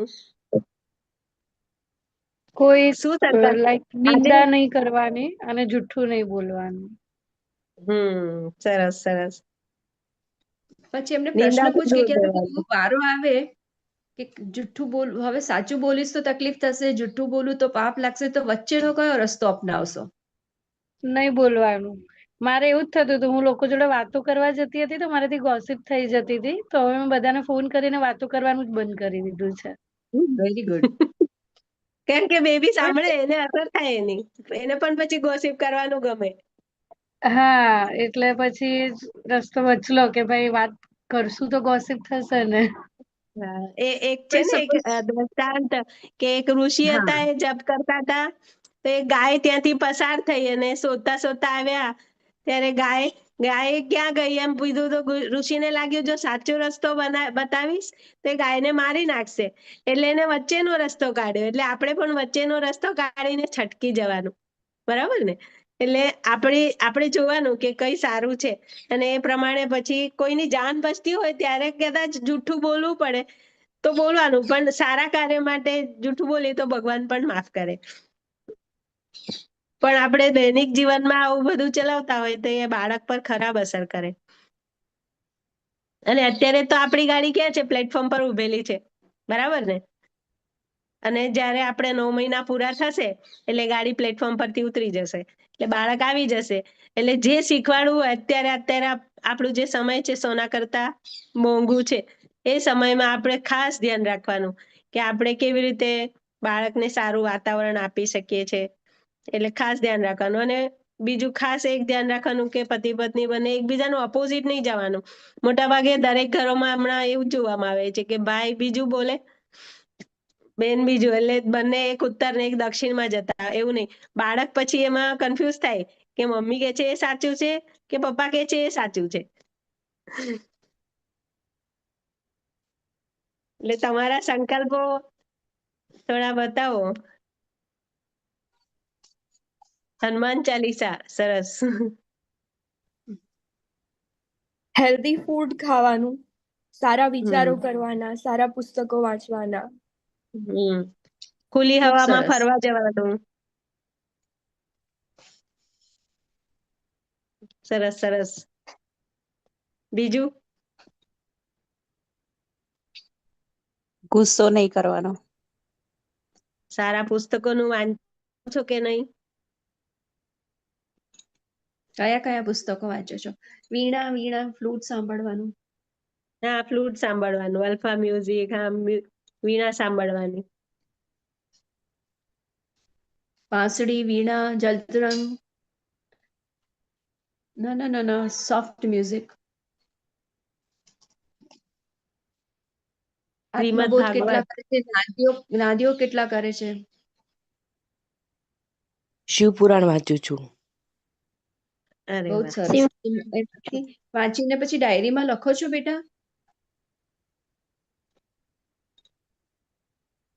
ના. તો હવેથી એક કામ કરજો બેટા, જે બી બેન છે, શિવપુરાણ જ્યારે હા. વાંચીએ ત્યારે આપણે એમાંથી દરરોજ વાંચીને 2 લીટી લખવાની કે તમે વાંચ્યું અને તમારા ગર્ભસ્થ શિશુએ સાંભળ્યું તો તમે એને મોરલના રૂપે શું શીખવાડશો કે બેટા આપણે બંને વાંચ્યું તો આમાંથી આપણે શું સમજીશું, આપણે જીવનમાં શું સમજણ લાવીશું જેનાથી આપણું જીવન ઉત્તમ શિવ ભગવાન જેવું કલ્યાણકારી બને. બરાબર? ઓકે. બરાબર હા, તો એમ ઓકે. આપણે તો ડાયરી લેખન તો કરવાનું જ છે. હા. તો તમારે ઓકે. એના માટે એક આખી સ્પેશિયલ એક એવી નાની થોડા પાનાની જગ્યા જ રાખવાની કે ભવિષ્યમાં પણ જ્યારે તમારે એ વિશે કંઈક વાત કરવી હોય તો તમારી પાસે એક મટીરિયલ તૈયાર છે. તો આટલો મોટો જે આપણું આધ્યાત્મથી ભરેલો આપણો મોટો, આપણે એને પોથી કહેવાય. તો આ જે પોથી છે એને ઉથલાવવી ત્યારે અંદરથી કંઈક નિચોડ મળે. પણ જ્યારે આપણે ડાયરી લેખન કર્યું હોય તો એમાં આપણી પાસે બધી જ વસ્તુઓની નાની સૂચિ અને નાના સૂચનો આપણી પાસે તૈયાર હોય. ઓકે. બરાબર? સારું. આપણે આ વિષય ઉપર સપોઝ કે હવે તમે ભવિષ્યની માતા બની ગયા તો હવે માતાની પાઠશાળામાં તમારે લોકોએ પણ જવાબદારી તો લેવી જ પડશે. તમે તમારા અનુભવો કહેશો. ક્યારેક તમે આવી રીતના ક્લાસ લો ત્યારે તમે કહીશો કે હું એક અનુભવી માતા છું કે જેણે ગુજરાતની માતાની પાઠશાળાની અંદર નિયમિત રૂપે મારી હાજરી આપી અને મારા જ્ઞાનની સંવર્ધના કરી. મારા જ્ઞાનની સંવર્ધના એટલે મારું તો મનની અંદર સારું જ્ઞાન આવ્યું, પણ મેં મારા ગર્ભસ્થ શિશુની અંદર બધા જ કોઠાના જ્ઞાન આપ્યા. હે ને? એને મેં જે બોધપાઠ શીખવાડ્યા, મેં એને જે મૌલિકતા શીખવાડી, સાક્ષરતા શીખવાડી, એ બધું મારા ગર્ભસ્થ શિશુએ મારા ગર્ભમાં જ શીખી લીધું છે. તો આપણી પાસે તો બહુ બધી એવી અનુભવો વાળી વાર્તાઓ છે કે જેમાં આપણે એને પોતાના અનુભવોમાં દાખલા તરીકે, ઉદાહરણ તરીકે ટાંકી શકીએ. રાઈટ? તો બહુ જ સરસ છે કે તમે શિવપુરાણ વાંચી રહ્યા છો. અને બને તો નાનું એક ચિત્ર પણ કરો સંવાદ કરતા કે જો આજે વાર્તાની અંદર મેં આ ધનુષ જોયું તો ધનુષને શું કહેવાય? હું દોરું છું અને તું જો, આ ધનુષ છે. બરાબર? તો કે ગદા, તો કે ગદા શું છે? તો આપણે એની સાથે નાનો સંવાદ પણ કરી શકીએ તો બાળકની અંદર એક વિશિષ્ટ જ્ઞાન પ્રાપ્ત થતું જશે. અને જ્યારે મોટું થશે ને ત્યારે એને બધું જ વાતાવરણ સમજાશે. તો કે ગદાને એને કોની સાથે જોડી હતી? એ એને સમજણ પડશે કે એ પોઝિટિવિટી હતી, નિર્માણની વાત હતી, આપણા અધિકારોની વાત હતી. ત્યાં એણે ધર્મને પક્ષમાં લીધો, અધર્મને નથી લીધો. બરાબર છે? એટલે મારા કાપી માટે કે લડાઈ માટે નથી, પરંતુ આ એક ધર્મના માટેનું એક આયુધ છે, જેને ધર્મની રક્ષા કરવા માટે આપણા હાથની શક્તિઓથી વિશેષ કોઈ પાસે શક્તિ છે કે જેનો આપણે ઉપયોગ કરીએ છીએ અને જીવનમાં એના સામે એક સરસ વિદ્વતા પ્રાપ્ત કરીએ છીએ. બરાબર ને? શું નામ બેટા આપણું? મારું નામ જોશી પૂજા. હા, પૂજા બેટા, હે ને? તો હવે બીજા કોણ બોલશે પોતાનો અનુભવ? આપણે સંકલ્પ લીધા, આજે બેને નાના નાના નાના મૌલિકતાઓથી ભરેલા, મોરલથી ભરેલા વાતો કરી. તેમાં આપણે નાની નાની સમરી કરવી હોય તો આપણે શું કરી શકીએ કે જે ગર્ભસ્થ શિશુ છે એના માતા પિતા એ શું સંકલ્પો લેશે જે એનું ઘડતરને ઉત્તમ બનાવે, એક દેવી સંતાન બનાવે, ઈશ્વરે મોકલેલા દિવ્ય ચેતનાને એ જે મહાપ્રાણ છે એને વિશિષ્ટ પ્રાણ બનાવે. હે ને? શબ્દો કેવા લાગે છે? Very good. કોઈ બીજાનું પાર્ટિસિપેશનમાં કોઈની ચેટ છે? નાદ્યો ગાયત્રી ચાલીસા, વેરી ગુડ. અને કૃષ્ણા, હિમાની, કૃષ્ણાવતાર વાંચું છું. વાહ, વેરી ગુડ. હિમાની, તો કૃષ્ણાવતાર વાંચીએ ત્યારે આપણે શું કરીએ બેટા? હિમાની, હિમા અનમ્યુટ કરો બેટા. નાદયોગ જે કરે છે એ પોતાનો નાદયોગ પછીનો અનુભવ કહેશે. શિલ્પા? હા મેમ, નાદયોગ જોયા પછી આમ જાણે બ્રહ્માંડમાં સવારે વહેલા 4 વાગે કરું છું ઉઠીને, એટલે આમ જાણે કેવું મજા સવારે તો આવે છે? બ્રહ્માંડમાં હોય. હા, હા, એને શું કહેવાય છે? સ્વર લહેરીઓ. શું કહેવાય? સ્વર લહેરી. એમાંથી જે સ્વર લહેરી છે અને આ સ્વર લહેરીઓનું કામ શું છે? નાદ બ્રહ્મ છે, બ્રહ્મ હિ નાદ છે. તો નાદ એટલે કે સુંદર પર્ટિક્યુલર અવાજ સંભળાય છે. એ લહેરોથી આપણે ક્યાં પહોંચી જઈએ છીએ? બ્રહ્માંડમાં. અને એ તમને સરસ લાગે છે ને? કેવું ફાયરી હોય. તો તમારે થોડા દિવસ શું કરવાનું, જ્યારે નાદયોગ આપણે મૂકીએ છીએ ને ત્યારે એમાંથી એ લોકોએ આપણા શરીર ઉપર, મન ઉપર કેવા કેવા ચિત્રોનું ચિત્રણ થાય છે એ જોવાય છે. તો તમે એને જુઓ, એમાં કલર્સ બદલાય છે. તો જેથી કરીને આપણા મસ્તિષ્કની અંદર આલ્ફા, ગામા, થીટા, બીટા બધા જ પ્રકારની ચેતનાઓ જાગૃત થાય છે. અને આપણે એની અંદર ડોપામિન નામનું જે સકારાત્મક ઉર્જા વાળું, આપણા બીપીને કંટ્રોલ કરવા વાળું એક એ હોર્મોન નીકળે છે. અને જ્યાં આપણી પાસે હેપી હોર્મોનનો સ્ત્રાવ વધારે છે ત્યારે ક્યારે પણ અઘટિત ઘટનાઓ, અઘટિત અયોગ્ય વાતો, અયોગ્ય સંભાવનાઓ એ બધાની ઉપર આપણે નિયંત્રણ કરી અને આપણી ચેતનાને ખૂબ જ પ્રગાઢ બનાવીએ છીએ અને એક વિશ્વાસ જગાડીએ છીએ. હંમેશા હું ક્લાસમાં કહેતી હોઉં છું, શીખવાડે જ્યારે બહેનો પૂછતા હોય પ્રાણાયામ વિશે, ધ્યાન વિશે, ત્યારે હું એમને પૂછતી હોઉં છું કે આપણી પાસે ભગવાને 2 હાથ આપ્યા છે કાર્ય કરવા માટે કે જેનાથી આપણે બધું જ પકડીને કામ કરી શકીએ છીએ. પણ ઈશ્વરને જો પકડવા હોય તો આપણી પાસે કયા કયા 2 હાથ છે? કોઈ કહેશે? ચેટ બોક્સમાં લખજો.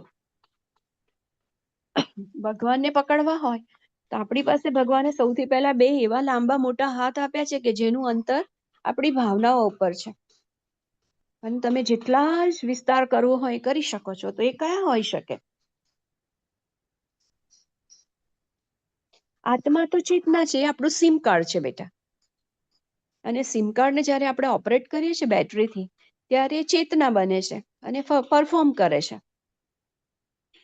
અને જેથી કરીને આપણે જે આપણે જોઈતું હોય, ફેસબુક પર જવું છે, વોટ્સઅપ પર જવું છે, તો આપણે જઈ શકીએ છીએ. મન અને વિચાર મજબૂત કરવા બનાવવા પડે, એ વાત તો બહુ જ સાચી છે. પણ આ બધું જ કરવા માટે કશીક 2 હાથ એવા છે સરસ કે જેનાથી આપણે પરમાત્માની ચેતનાઓને વિપુલ માત્રામાં, અજસ્ત્ર અનુદાનોને વિપુલ માત્રામાં પોતાની અંદર સંગ્રહ કરી શકાય છે. તો આ શું હોઈ શકે? ચાલો હું જવાબ આપી દઉં. જવાબ આપી દઉં તમને હું? હા યા ના લખો. તમે હા કહેશો તો હું લખીશ. વાહ, વેરી ગુડ, વેરી ગુડ. જલ્પાએ હા કીધું. ફાઇન. નિશાબેને ફાઇન. પૂજા યસ. ભાવિકાસ. તો આ જે બે હાથ છે ને, તો ભગવાન કહે છે શ્રદ્ધા એક હાથ. અને શ્રદ્ધાએ તો કીધું કે સૂર્યોદય ઉગે છે ને એમાંથી પ્રાણ ચેતના નીકળે છે અને આપણે શ્વાસમાં લઈએ છીએ. પણ એનો અનુભવ જ્યારે થાય છે ત્યારે આપણો વિશ્વાસ વધે છે. તો આપણી પાસે ભગવાને કે બે હાથ કયા આપ્યા? શ્રદ્ધા અને વિશ્વાસ. શ્રદ્ધા વિશ્વાસ રૂપેણ સંસ્થિતામ. તમારી પાસે શ્રદ્ધા છે અને વિશ્વાસ છે તો તમે આ જીવનની અંદર એકદમ સંસ્થાની જેમ એક દિવ્ય અનુભૂતિની સાથે, એક દિવ્ય વિશ્વાસ સાથે, દિવ્ય ભાવનાઓ સાથે એક મહાન ચેતનાના રૂપમાં જીવન જીવી શકાય છે, જેને કશું અડતું નથી. એટલા માટે જ આપણે જ્યારે શાંતિપાઠ કરીએ ત્યારે સૂર્ય ઉપાસનાનો એક મંત્ર આવે છે, ઓમ વિશ્વાની દેવ સવિતુર્ધરિતાની પરાસવ યદ્ભદ્રમ તન્નાસવ. અને એટલા માટે જ આપણે રોજ બધાને કહેતા હોય છે કે વહેલી સવારે ઉઠો અને સ્નાન કરો.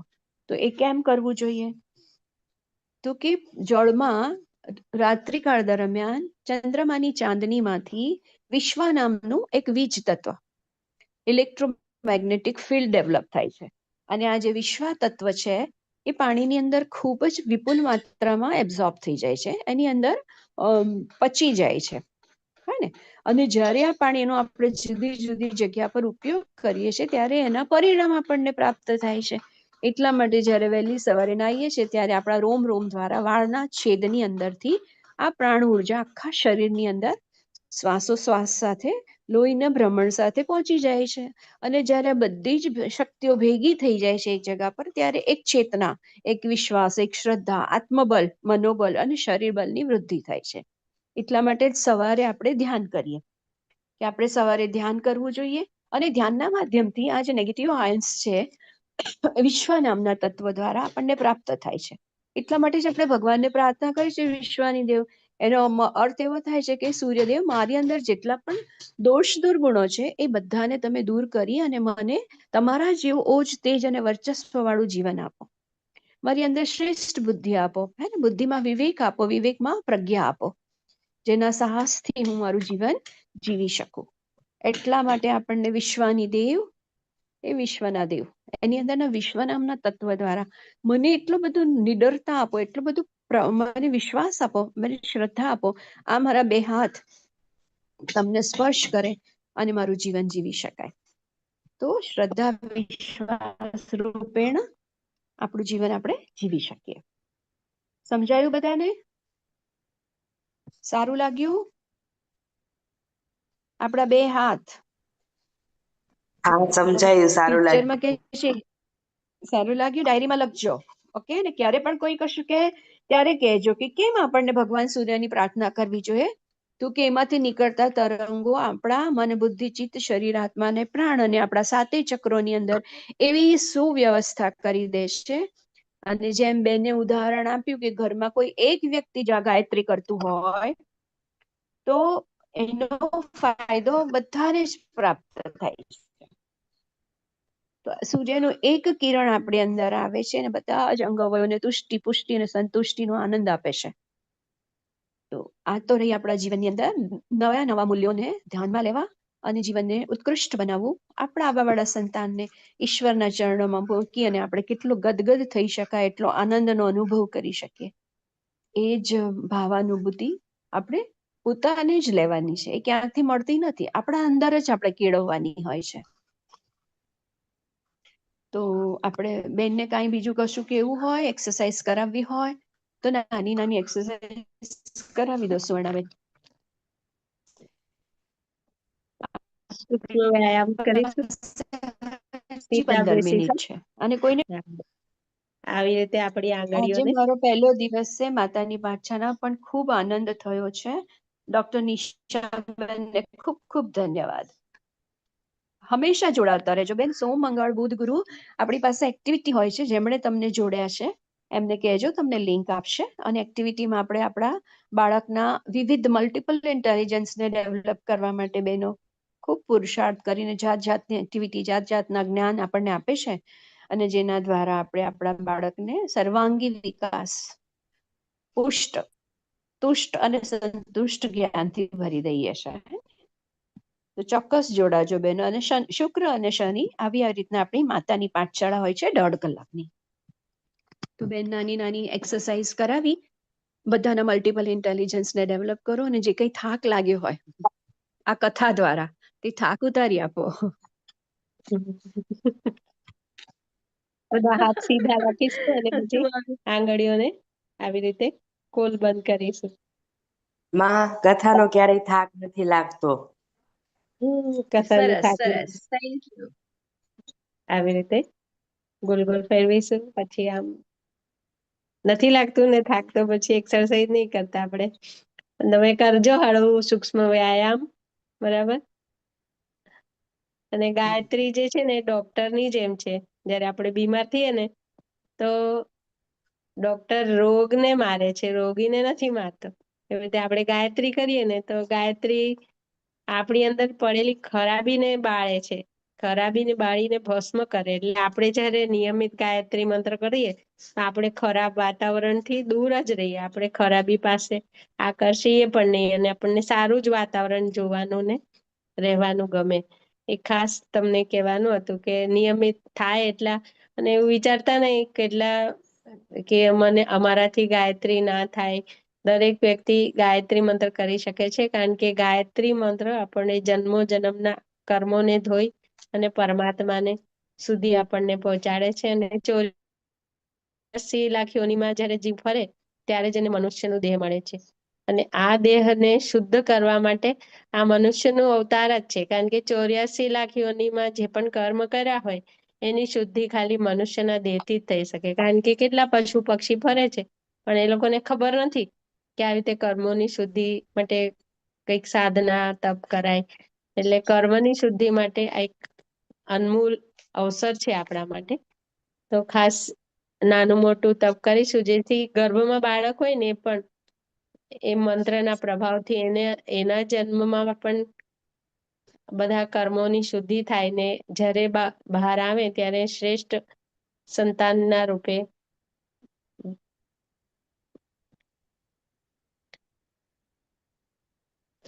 હવે દિવ્યા હા, બીજું બોલો બોલો. બસ પતી ગયું મારું તો. પતી ગયું? તો કાંઈ વાંધો નહીં. આજે બહેનોને વહેલું પૂછો કે પતાવી દીધું. તમને જે નામ લખાવ્યા હતા ગાયત્રી માતાના 24 નામમાંથી કોને યાદ છે? કોણે કોને લખ્યા યાદ છે? ડાયરીમાં? હા, ડાયરીમાં એક્સરસાઇઝ ટીચર પૂછે સ્ટુડન્ટ્સને. અત્યારે હા માતાઓ હા પાઠશાળામાં આવી છે તો એને બોલી બતાવવું પડશે કે કયા કયા નામ, કયા કયા કયા નામ 24. તમારા? ઘણા બહેનો બહુ જ સરસ રીતના ક્લાસમાં એટેન્ડ કરતી હશે.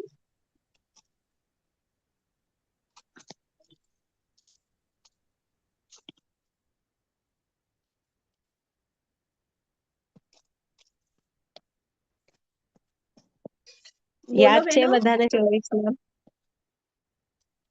બેન શાંતિથી ધીમેથી ફરીવાર લખાવી દો તમે. ધીરેથી બોલીને લખાય છું.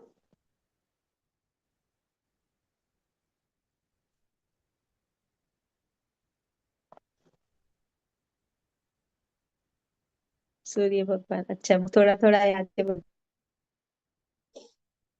હા, લખાવી દો.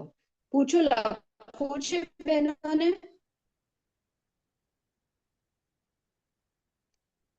લખવું છે? લખાવી દો. ઓકે. એટલે કયા ભગવાન શું આપે એ પણ લખવું છે?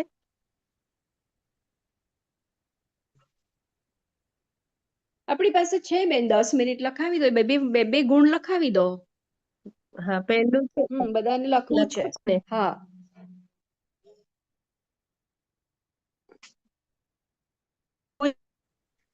બધા લખે આમ તો. સરસ સરસ. તુલસી, હનુમાનજી, કૃષ્ણ, ગણપતિ, નરસિંહ.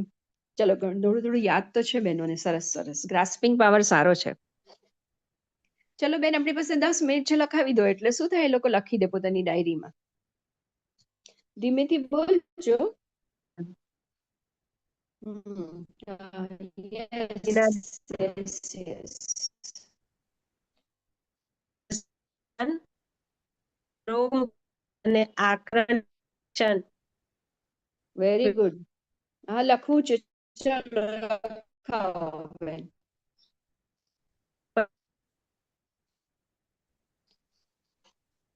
વિષ્ણુ ભગવાન.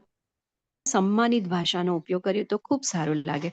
રામ લખીએ તો રામજી, સીતાજી, લક્ષ્મણજી, હે ને, સરસ્વતીજી, લક્ષ્મીજી.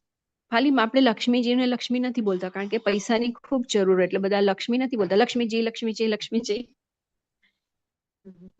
તો સમદ્રષ્ટા બનવાનું છે, સર્વવ્યાપી બનવાનું છે. સમદ્રષ્ટા, સર્વવ્યાપી અને નિયમિત, આ સૂર્યના ગુણ છે.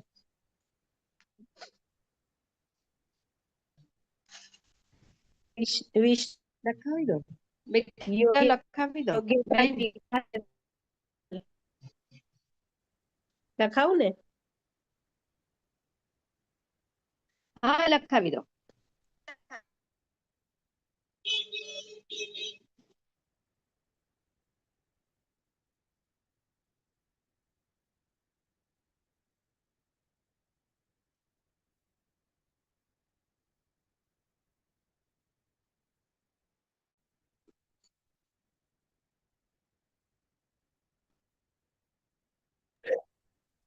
ખૂબ ખૂબ ધન્યવાદ છે. આજે આવો આવો આવો આવો, ખૂબ ખૂબ સરસ બેન, આવો. બેન આપણે કન્ટિન્યુ કરો. હા, હેલો. હા, આપણે હા હા યુટ્યુબ બેન, ઉપર બોલો ને લાઈવ રેકોર્ડિંગ પ્લીઝ. ચાલુ છે. આજનું સેશન આપણે અહીં પૂર્ણ કરીએ. હાજી બેન, હા. ખૂબ ખૂબ ધન્યવાદ. હાજી બેન, પ્લીઝ. શાંતિ પાઠ લઈશું. ઓમ દ્યોઃ શાંતિ અંતરિક્ષગ્વં શાંતિ પૃથ્વી શાંતિરાપઃ શાંતિરોષધયઃ શાંતિઃ વનસ્પતયઃ શાંતિર્વિશ્વે દેવાઃ શાંતિર્બ્રહ્મ શાંતિઃ સર્વગ્વં શાંતિઃ શાંતિરેવ શાંતિ સામા શાંતિરેધિ. ઓમ શાંતિ શાંતિ શાંતિ સર્વારિષ્ટ સુશાંતિર્ભવતુ. દરેક ગર્ભવતી માતાઓનો ખૂબ ખૂબ ધન્યવાદ. આપ સૌ આ જ રીતે નિયમિત આપણું સોમથી ગુરુ એક્ટિવિટી આપણે ચાલુ હોય છે. દરેક ઉપજનમાંથી ખૂબ જ સારા વક્તાઓ દ્વારા એક્ટિવિટી કરાવવામાં આવે છે. તો આ જ લિંક ઉપર આપ જ્યારે જોઈન કરશો 4 વાગે, ત્યારે આપ એક્ટિવિટીમાં સામેલ થઈ શકો છો. અને દરેક ગર્ભવતી માતા, બેન એક વાત કરી કે તેઓ આજ પહેલી વખત જોડાયા, તો એમને પણ રિક્વેસ્ટ છે કે આપ ચોક્કસ નિયમિત રીતે માની પાઠશાળા એટેન્ડ કરશો, તો આપનું બાળક છે એ એક શ્રેષ્ઠ બાળક આ તરીકે આ પૃથ્વી ઉપર અવતરિત થશે એ વિશ્વાસ સાથે. બીજું ખાસ કે પરમ પૂજ્ય ગુરુદેવ પરમવંદનીય માતાજીની દિવ્ય ચેતના કાર્ય કરી રહી છે.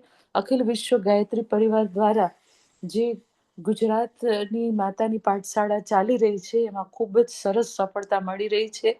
અને ઘણા બધા બહેનો એક શ્રેષ્ઠ બાળકને પ્રાપ્ત થયા છે. તો સતત ને સતત એક્ટિવિટી અને માતાની પાઠશાળા 4 થી 5 એક્ટિવિટી ચાલે છે. અને શુક્ર અને શનિ 4 થી 5:30 આપણી માતાની પાઠશાળા ચાલે છે. તો એમાં નિયમિત આપ સૌ જોડાય અને આપનું જીવન ધન્ય બનાવો અને આપના સંતાનના માધ્યમથી આપ ગૌરવ પ્રાપ્ત કરો, એ ભાવ સાથે આજનું સેશન આપણે અહીં પૂર્ણ કરીએ છીએ. ફરીથી સોમવારે આપણે મળી રહ્યા છીએ. બધાને જય ગુરુદેવ. ખૂબ ખૂબ આપણા વ્યસ્ત જીવનમાંથી પણ આપણે આ સમય કાઢીને આપણે આજે ઉદ્બોધન આપ્યું, ખૂબ જરૂરી છે ને માતાઓએ નોંધ્યું જ હશે. અને આપણા જીવનમાં શાંતિની સ્થાપના થાય. બેનના મધુર કંઠે આપણે શાંતિપાઠ સાંભળીએ.